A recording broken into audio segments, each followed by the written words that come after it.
تو هر چیشین داری مثل شراب و شعر و شور، شوهر رو یادم میاره، شوهر رو یادم میاره، وای که همیشه حسرتش آتیش تو قلبم میذاره.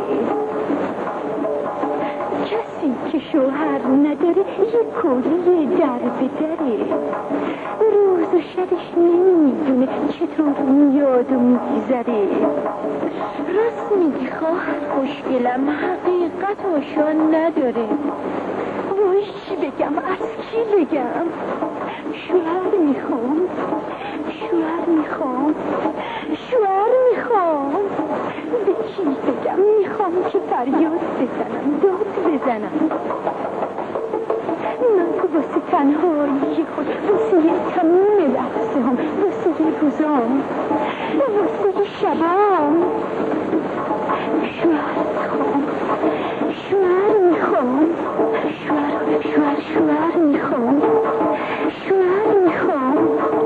یه از خودم بهتر میخوام، تو خونه تاج سر میخوام. باید برم از این خونه، خونه نگو، دیوونه خونه.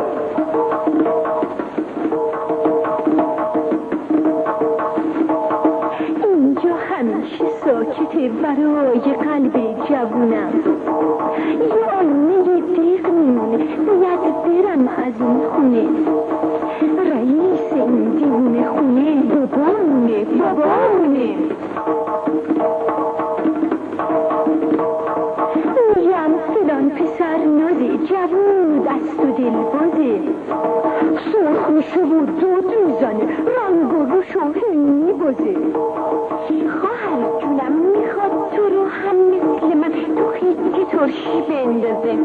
دلم میخواد اونی که میخوام، اونی که تو رویای منه، اونی که تو دنیای منه، شبا میونه خوابمه.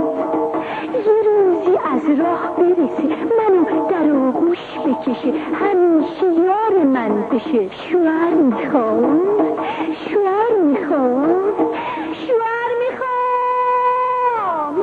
تو خونه تاج سر میخوام، میخوام برم از این خونه.